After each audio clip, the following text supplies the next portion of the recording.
केजरीवाल के भ्रष्टाचार पर रोज नए खुलासे हो रहे हैं। केजरीवाल का कहना था कि हमें फंसाने की साजिश हो रही है। उन्होंने कहा था कि हमें किसी भी पूछताछ से डर नहीं लगता है। केजरीवाल अपने आप को भगत सिंह का चेला कहते हैं, लेकिन ईडी की एक समन में ही उनकी हवा टाइट हो गई और मिमियाने लगे कि यह नोटिस गैर कानूनी है।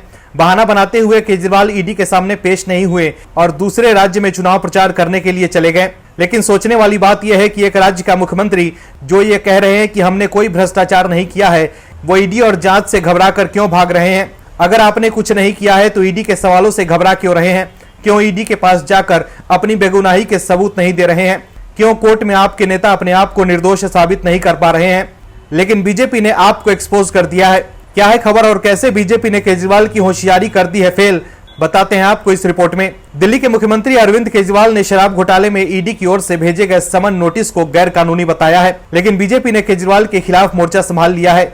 पहले बताते हैं आपको कि ईडी से बचने के लिए केजरीवाल क्या पैंतरा आजमा रहे हैं और फिर बताएंगे कि बीजेपी ने कैसे केजरीवाल को कर दिया एक्सपोज। दरअसल केजरीवाल ने ईडी को भेजे जवाब में समन वापस लेने की मांग करते हुए चुनाव से लेकर दिवाली तक का हवाला दिया है। केजरीवाल ने यह भी सवाल उठाया है कि ईडी की नोटिस से पहले बीजेपी नेता मनोज तिवारी को कैसे इसकी सूचना मिली। दरअसल मनोज तिवारी ने एक न्यूज एजेंसी से बातचीत के दौरान केजरीवाल पर एक्शन की बात कही थी। वहीं केजरीवाल ने समन से बचते हुए नोटिस पर कई सवाल उठाए हैं। उन्होंने अपने जवाब में कहा है कि समन में यह साफ नहीं है कि मुझे किस रूप में बुलाया गया है, गवाह के तौर पर या आरोपी के रूप में। समन की कोई वजह नहीं बताई गई है। इसमें यह नहीं बताया गया है कि मुझे व्यक्तिगत तौर पर बुलाया गया है या दिल्ली का मुख्यमंत्री होने के नाते या आम आदमी पार्टी के राष्ट्रीय संयोजक होने की वजह से। ईडी को 2 पेज के लेटर में केजरीवाल ने नोटिस को राजनीति से प्रेरित बताया।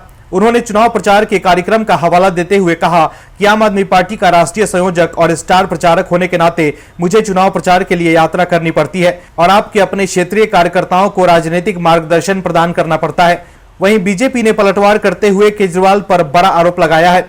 बीजेपी ने उन्हें करप्शन का सागर बताते हुए पूछा है कि वो भगवान है जो एजेंसी उन्हें पूछताछ के लिए नहीं बुला सकती। बीजेपी ने केजरीवाल को अन्ना आंदोलन के दौरान का वक्त भी याद दिलाया, जब उन्होंने सोनिया गांधी, लालू यादव समेत कई नेताओं पर भ्रष्टाचार के आरोप लगाए थे।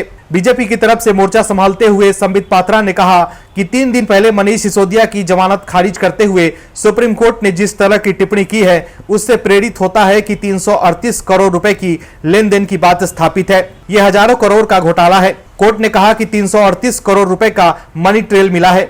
यह पूरे घोटाले का एक छोटा सा हिस्सा है। संबित पात्रा ने केजरीवाल की ओर से ईडी को भेजे अपने जवाब का जिक्र करते हुए कहा कि आपने पूछा कि मुझे क्यों बुलाया, किस हैसियत से बुलाया गया।